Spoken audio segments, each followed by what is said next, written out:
सुप्रभात बच्चों, कैसे हो बच्चों आप लोग। आशा करती हूँ कि आप लोग अपने अपने घरों में स्वस्थ होंगे और सुरक्षित होंगे।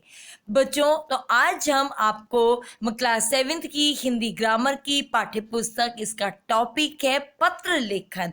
तो बच्चों, आप लोगों से विनती करती हूँ कि आप लोग अपनी अपनी हिंदी ग्रामर की पाठ्य पुस्तक को खोल लीजिए और पत्र लेखन टॉपिक के ऊपर पेंसिल से टिक लगाइए।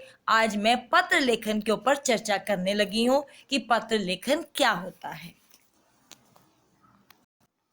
बच्चों, आपकी स्क्रीन के ऊपर भी पत्र लेखन का एक पिक्चर आ चुकी है। इससे बच्चों आप लोगों को भी स्पष्ट हो जाएगा कि आज हम किस टॉपिक के ऊपर चर्चा करने लगे हैं। तो बच्चों बहुत ध्यान से देखिएगा भी और सुनिएगा भी। चलिए बच्चों, आज चर्चा करते हैं पत्र लेखन। अच्छा बच्चों, बताइए कि किस किस के घर पे पत्र आते हैं। हमारे यहाँ नाना नानी के पत्र आते हैं। क्या तुम लोग भी उन को पत्र लिखते हो? चलिए बच्चों, तो आप बताते हैं कि हम पत्र लिखना सीखते हैं आज इस वीडियो के माध्यम से। कहते हैं पहले हम ये जानेंगे कि पत्र क्या होता है और पत्रों के कितने प्रकार होते हैं।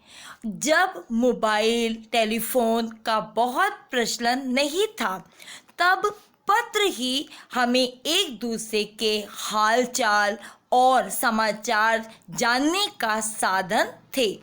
और पत्र के द्वारा हम दूर बैठे अपने मित्रों को, रिश्तेदारों को, परिजनों को दूर बैठे ही अपने उनके किसी भी कार्य को करने के लिए या अधिकारी को अपनी बात पहुंचाना होता था, तो हम क्या करते थे, पत्रों के माध्यम से हम अपने विचारों का आदान प्रदान करते थे। या किसी का अगर हालचाल पता करना है तो हम पत्र के माध्यम से, या किसी अधिकारी को अगर किसी की सूचना देनी है तो भी हम पत्र के माध्यम से, पत्र के द्वारा दूर बैठे मित्रों और रिश्तेदारों, परिजनों और किसी कार्य के अधिकारी तक अपनी बात पहुंचा सकते हैं। वर्तमान में इंटरनेट, ईमेल, व्हाट्सएप जैसे दूर संचार के अनेक नए नए साधन आ गए हैं, परंतु पत्र का आज भी बहुत ज़्यादा महत्व है। बच्चों, अब आपकी स्क्रीन के ऊपर भी एक पत्र लेखन किसे कहते हैं और कैसे ये महत्वपूर्ण है। बच्चों, ये जो सब बातें हैं बच्चों, आपकी स्क्रीन के ऊपर इसकी पिक्चर भी और आ चुकी है। बच्चों बहुत ध्यान से देखिएगा कि अपने सुख दुख और अपनी समस्या को एक कागज पर लिख करके दूसरे के पास भेजने को हम क्या कहते हैं, पत्र लेखन कहा जाता है। बच्चों, अब आपकी स्क्रीन के ऊपर पत्र के कि क्या क्या महत्वपूर्ण बातें होती हैं या उसे कैसे संदेश पहुंचाए जाते हैं, बच्चों आपकी स्क्रीन के ऊपर भी आ चुका है। बच्चों बहुत ध्यान से देखिएगा कि पत्रों के द्वारा हम अपने संदेश एक दूसरे तक पहुंचाते हैं। नंबर 2, पत्र लेखन अपने मन के भाव को अभिव्यक्त करने का सर्वोत्तम, सरल और सस्ता साधन है। नंबर 3, पत्र के द्वारा घर परिवार के समाचार और मन के भाव, समस्याएं, प्रार्थना एवं निवेदन को प्रकट किया जाता है। फिर है पत्र लेखन एक कला है जिसके द्वारा व्यक्ति के ज्ञान, अभिरुचि और व्यक्तिगत का भी पता लग सकता है या पता चलता है। पत्र लेखन भी एक तरह की कला है। इसके लिए निरंतर अभ्यास अपने परिवार वालों, मित्रों और संबंधियों आदि से भी विचार का आदान प्रदान कर सकते हैं। पत्र में लेखक और पाठक, यानी कि पत्र में लेखक और पाठक के बीच में आत्मीयता और संबंधी स्थापित होता है।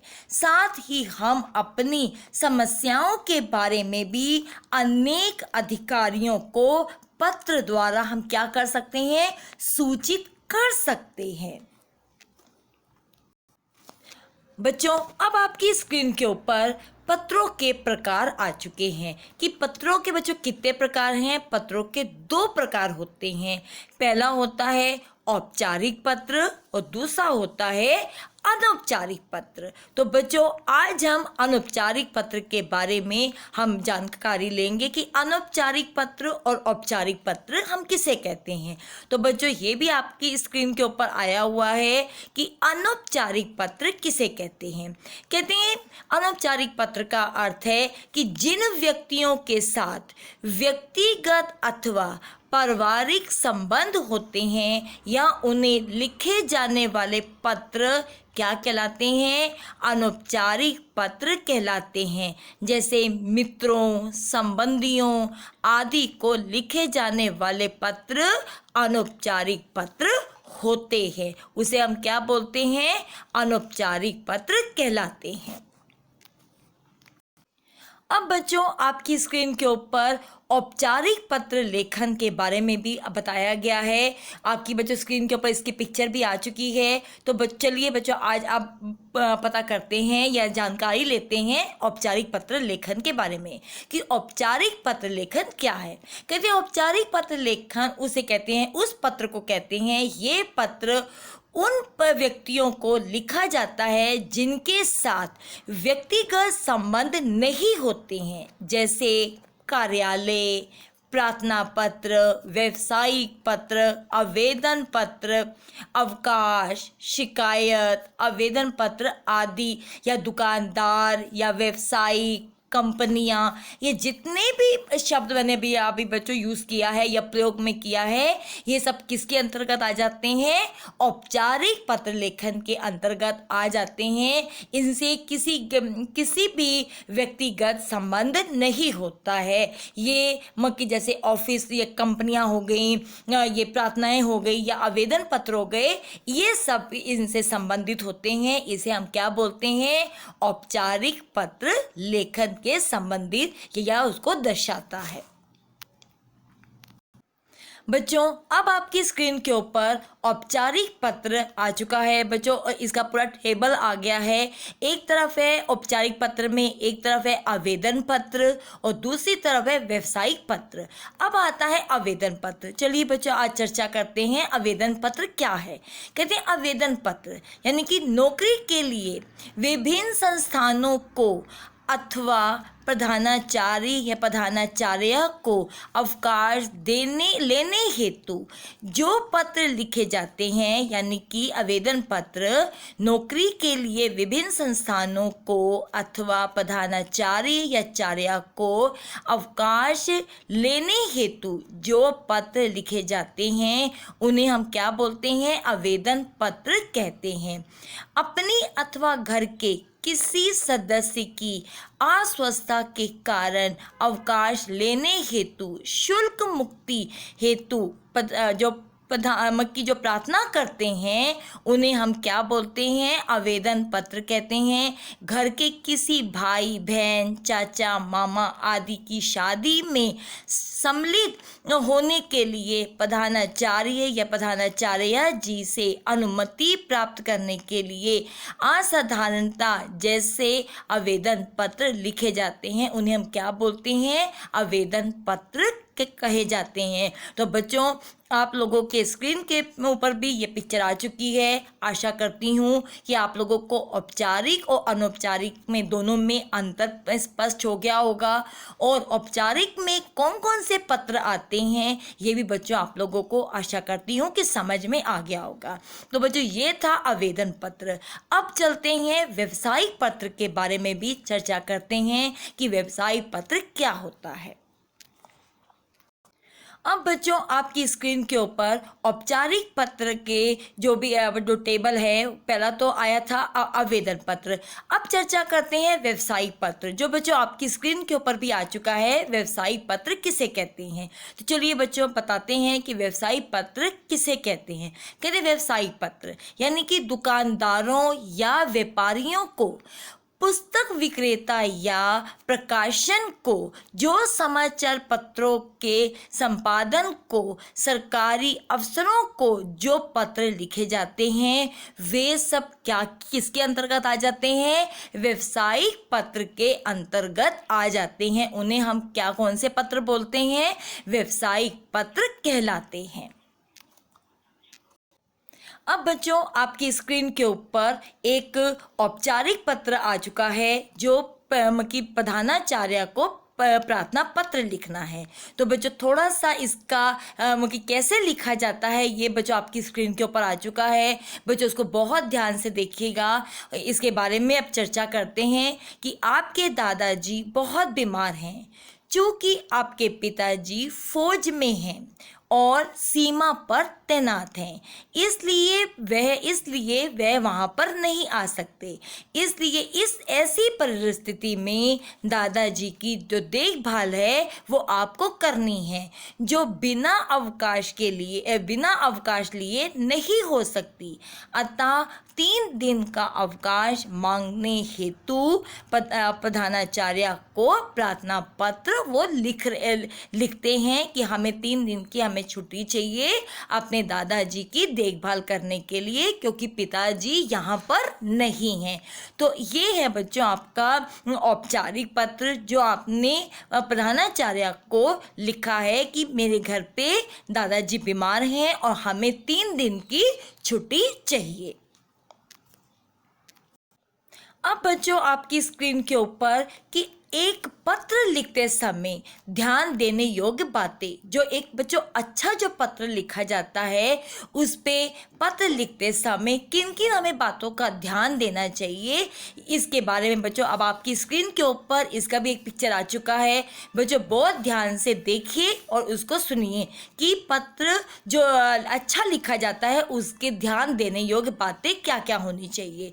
तो पहला है, एक अच्छा पत्र लिखने के लिए हमें निम्नलिखित बातों का ध्यान देना बहुत ही ज़रूरी है। पहला है, पत्र की जो भाषा है वो सरल और सहज होनी चाहिए। और दूसरा कि वाक्य छोटे छोटे एवं स्पष्ट होने चाहिए। तीसरा है, विराम चिन्हों का प्रयोग सावधानी पूर्वक करना चाहिए। और चौथा है कि पत्र में उचित स्थान पर पत्र लिखने वाले का पूरा नाम, पता, पिन कोड, ये सब चीज़ों का होना बहुत ज़रूरी है कि किसको आप पत्र लिख रहे हो, कहाँ भेजना है, इसकी पूर्ण जानकारी पत्र में होनी चाहिए कि ताकि आप जिसको पत्र भेज रहे हो उसको सही रूप पे उस जगह तक पहुंच जाए। तो बच्चों ये थी इनकी एक अच्छे पत्र लिखने की जो सावधानियां हैं, जो ध्यान योग रखने बातें हैं, ये बच्चों आप लोगों को पता होनी चाहिए कि एक अच्छा पत्र लिखने समय किन किन हमें बातों का विशेष ध्यान देना चाहिए। अब बच्चों अब चलते हैं कि पत्र के कितने अंतर होते हैं, यानी कि पत्र के निम्नलिखित अंतर के बारे में भी हम डिस्कस करते हैं कि पत्र में के कितने अंतर होते हैं। तो चलिए बच्चों शुरू करते हैं कि पत्र के निम्नलिखित अंतर होते हैं। पहला है पत्र, दूसरा है संबोधन, तीसरा है अभिवादन,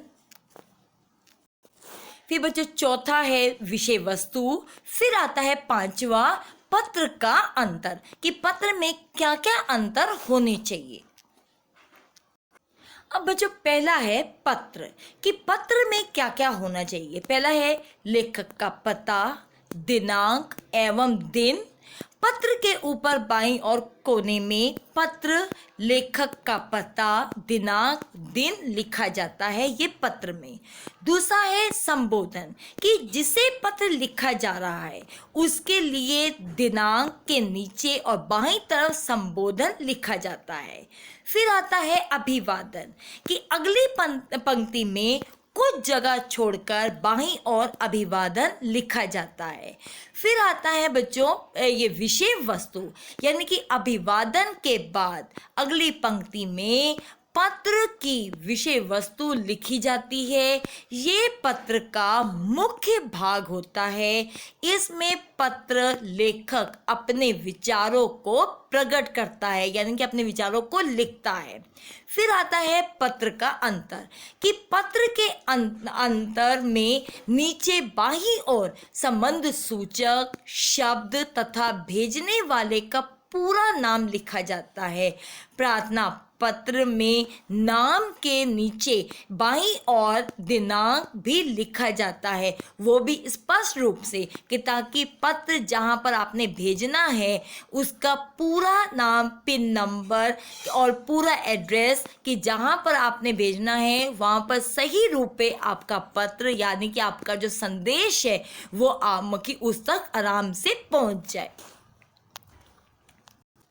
बच्चों, अब आपकी स्क्रीन के ऊपर औपचारिक पत्र लेखन का, कि कैसे औपचारिक पत्र लिखे जाते हैं, बच्चों आपकी स्क्रीन के ऊपर भी इसकी पिक्चर आ चुकी है। बच्चों बहुत ध्यान से देखिए और सुनिए। पहला है बाईं ओर सबसे ऊपर, जिसे पत्र, प्रार्थना पत्र, आवेदन पत्र या कार्यालय पत्र लिखे जाते हैं, उसका पद, उसका जो पद है और जो पता है उसका लिखा जाता है। और सबसे नीचे आइए, और इसके बाद नीचे संबोधन होता है। फिर नंबर 3, कि पत्र के पहले विषय में पत्र लिखने का कारण भी लिखा जाता है। तो बच्चों ये आपका एक फार्मूला था, या पत्र कैसे लिखा जाता है उसके बारे में मैंने, बच्चों आपकी स्क्रीन के ऊपर भी पिक्चर आई हुई है। बच्चों बहुत ध्यान से देखिए कि पत्र को कैसे लिखा जाता है, उसका फार्मूला कैसे है, कैसे इसको हम अपने विचारों को हम लिख सकते हैं। तो बच्चों आशा करती हूँ कि आपको औपचारिक पत्र समझ में आ गया होगा। अब बच्चों आपकी स्क्रीन के ऊपर औपचारिक पत्र के कुछ और उदाहरण बच्चों आ चुके हैं। तो बच्चों अगला है कि आगे अनुच्छेद में कारण से संबंधित विषय को विस्तार से लिखा जाता है। नंबर 5, अंतिम अनुच्छेद में कार्य करने का अनुरूप जो अनुरोध होता है वो किया जाता है और धन्यवाद या आभार व्यक्त किया जाता है।